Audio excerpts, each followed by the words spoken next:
जी हाँ, नमस्कार। आपका जनहित न्यूज पर हार्दिक स्वागत है।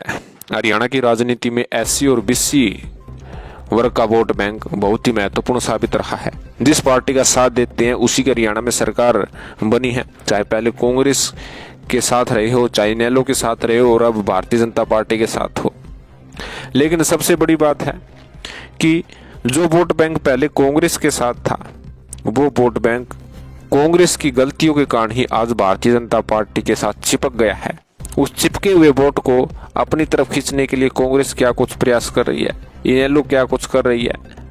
बसपा जो पहले विशेष तौर पर दलित क्षेत्रों में अपना प्रभाव दिखाते थे, आखिर वो बसपा कहां चली गई। जी हाँ, ध्यान से इस वीडियो को शुरू से अंत तक देखिएगा, चैनल को जरूर सब्सक्राइब कीजिएगा। आपको बता दें कि एससी और बीसी वोट बैंक हरियाणा में परसेंटेज के हिसाब से भी बहुत ज्यादा है, जिसका मुकाबला दूसरे यानी तीसरे वर्ग भी नहीं कर सकते हैं। यदि दो वर्ग किसी पार्टी के साथ आ जाते हैं तो तीसरे वर्ग की आवश्यकता ही नहीं पड़ती है। और इसी के बलबूते 2014 और 2019 में भारतीय जनता पार्टी ने हरियाणा में सरकार बनाने में सफलता हासिल की है। जब 2019 में बड़े से बड़े जाट चेहरे आ रहे थे तो उस समय एससी और बीसी वर्ग के नेताओं ने ही भारतीय जनता पार्टी को मजबूत किया था। और अब भी भाजपा एससी और बीसी वोट बैंक को अपनी तरफ सुरक्षित रखने में कामयाब साबित हुई है। हरियाणा में मुख्य विपक्षी पार्टी इसमें कांग्रेस है। आखिर कांग्रेस की गलतियों के कारण ही ये वर्ग उनसे असंतुष्ट होकर भाजपा की झोली में जा चिपका। इसके दो बड़े कारण हैं।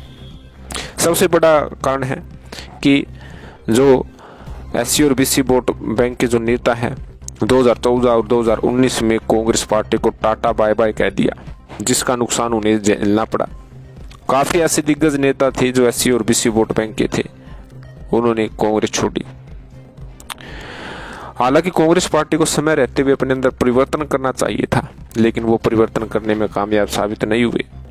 आपको पता है कि एससी वोट बैंक पर विशेष तौर पर जो पहले अशोक तंवर प्रदेशाध्यक्ष थे, उनकी जो है दशा किस प्रकार कांग्रेस में हुई थी ये सभी जानते हैं। उसके बाद कुमारी शैलजा को प्रदेशाध्यक्ष बनाया था, उनसे प्रदेशाध्यक्ष छुड़ाया नहीं गया था बल्कि छीना गया था। इसका प्रभाव भी गलत जो है कांग्रेस में पड़ा है।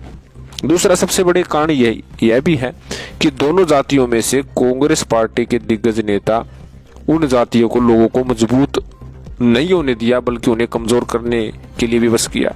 जैसे कुमारी शैलजा एससी वर्ग की यानी दलित वर्ग की दिग्गज नेता है, लेकिन कांग्रेस के ही नेता उसे कमजोर करने में लगे हुए हैं और जिसका प्रभाव आप देख सकते हैं। कहीं ना कहीं कांग्रेस पार्टी ये समझने में कामयाब साबित नहीं हुई है कि एससी और बीसी वोट बैंक हू हल्ला करने वाले नहीं है। वे बूथ पर जाएंगे, वोट डालेंगे और घर पर आकर बैठ जाएंगे। उस वोट बैंक को अपनी तरफ मिलाना बहुत ही महत्वपूर्ण है। उसके लिए आपको सहारा लेना पड़ेगा। किसका सहारा लेंगे? नेताओं का सहारा लेंगे। ऐसे नेता उत्पत्ति कांग्रेस में करेंगे जिससे ये वोट बैंक उनके साथ कांग्रेस में आ सके।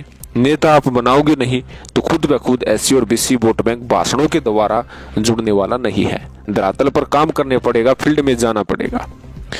इनेलो पार्टी से जज्बा पार्टी अलग होने के बाद आशय पर आ चुकी है।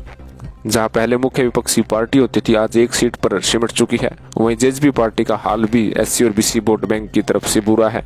हालांकि कुछ सीटों पर, आरक्षित सीटों पर जीत दर्ज करके उन्होंने चुकाया भी 2019 में था। बसपा का वोट बैंक पहले दलित बहुल वोट बैंक माना जाता था, लेकिन आज दशा देख सकते हैं कि वो दलित वोट बैंक आखिर कहाँ गया। आखिर बसपा इतनी कमजोर क्यों हुई ये भी एक प्रश्न चिन्ह है। भारतीय जनता पार्टी ने जो पॉलिसीज लाई है, जो अपनी प्रक्रिया जो खुद ब खुद उन्होंने दिखाया है, वो कहीं ना कहीं विशेष तौर पर एससी और बीसी वोट बैंक को ध्याने के लिए किया है। उसमें वे सफलता हासिल भी की है और कांग्रेस व इनेलो से वो वोट बैंक खींचकर अपनी तरफ करना एक सबसे बड़ी कामयाबी है। भारतीय जनता पार्टी में ऐसे काफी आपको एससी और बीसी वर्ग के नेता मिल जाएंगे जो बहुत अच्छा काम कर रहे हैं और उनके साथ ये वर्ग जुड़े हुए हैं। कहीं ना कहीं 2024 के चुनाव में एससी और बीसी वोट बैंक अब की बार फिर से महत्वपूर्ण भूमिका निभाएंगे और इसके लिए तमाम विपक्षी पार्टियों को भी, तमाम नेताओं को कुछ करना होगा। एससी और बीसी वोट बैंक खुद ब खुद आकर चिपकते नहीं है, बल्कि उन्हें दिखाया जाता है कि उनका भी नेता इस पार्टी में आगे बढ़ रहा है, उनके लिए वे कुछ करना चाह रहे हैं, उनके लिए नए अवसर व नया भविष्य तलाश रहे हैं, तब जाकर ये वोट बैंक उस पार्टी के साथ जाएंगे। वरना 2014 और 2019 का हसर उन्हें याद रखना चाहिए कि एससी और बीसी वोट बैंक के बिना जीत दर्ज करना बहुत ही कठिन है। तो इस विषय में आपकी क्या राय है, आप भी कमेंट कीजिएगा। आपको पता है कि इस वक्त भी कांग्रेस पार्टी में जो नेता है वो कमजोर सिद्ध हो रहे हैं।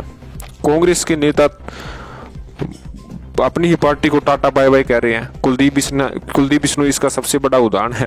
कुलदीप बिश्नोई के पास हर विधानसभा सीट पर अपना निजी वोट बैंक है। किसी पर 5000 वोट बैंक है तो किसी पर 10,000 वोट बैंक है, और आदमपुर व उसके निकटवर्ती विधानसभा सीटों पर तो काफी अच्छा प्रदर्शन करके उन्होंने दिखाया है। तो उसके हिसाब से जो गैर जाट वोट बैंक है वो भी बीजेपी के पाले में खुद ब खुद आ रहा है, और उसका वे लुत्फ उठा भी रहे हैं।